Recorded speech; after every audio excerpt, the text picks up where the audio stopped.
السلام عليكم. والصلاة والسلام على رسول الله محمد سيدنا الأولين والآخرين والنبي رسول الله سادة أصحاب رسول الله مدد وشاهد المسلمين وما شاء الله فأزدى أحسن محمد طريقتنا والصحبة والخير في الجمعية.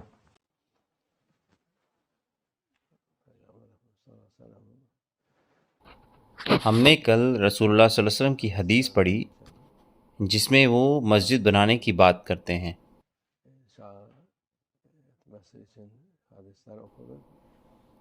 ان میں سے ہمارے رسول اللہ صلی اللہ علیہ وسلم مسجد کو صاف کرنے کا بڑا ثواب اور اس کی فضیلت کے بارے میں بات کرتے ہیں۔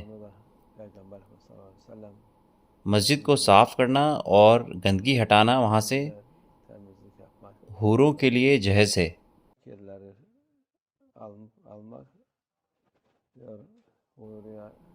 یہ اس کو دلہن کے لیے پیسے بھی کہتے ہیں۔ جیسے کہ ہر چیز کے قاعدے قانون ہیں، پیسہ جنت میں کام نہیں کرتا۔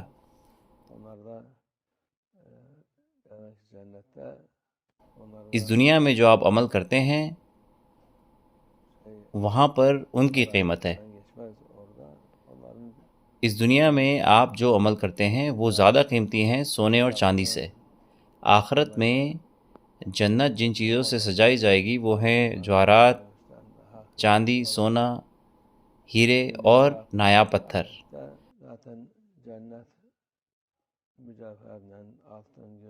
ہر طرح کی خوبصورت اور نایاب چیزوں سے۔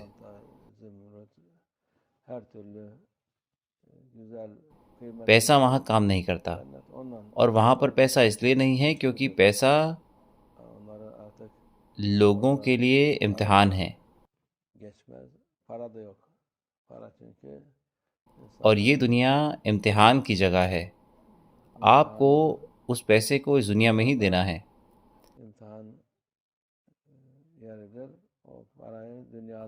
جو آپ اللہ کے لیے کرتے ہیں، اگر آپ کے پاس پیسہ نہیں ہے، آپ کو اللہ کے راستے میں خدمت کرنی ہے۔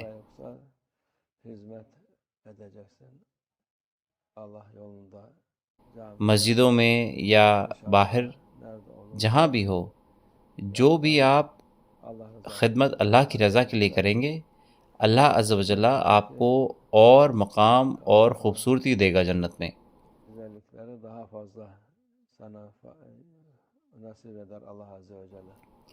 ہمارے رسول اللہ صلی اللہ علیہ وسلم کی یہ حدیث، ہر حدیث ہزار اور لاکھوں مطلب اور حکمت رکھتی ہے۔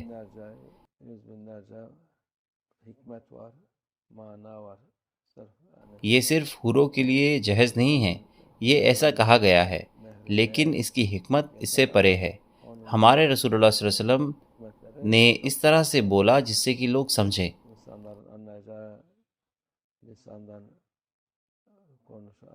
اور جو زبان عالم، علماء اور اولیاء سمجھتے ہیں وہ الگ ہے۔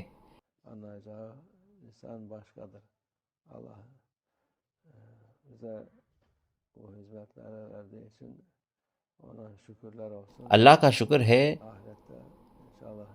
اس نے ہمیں یہ خدمت کا موقع دیا، ہم یہ برکت پائیں اور شفاعت پائیں آخرت میں انشاءاللہ۔ ومن اللہ توفیق۔ الفاتحہ۔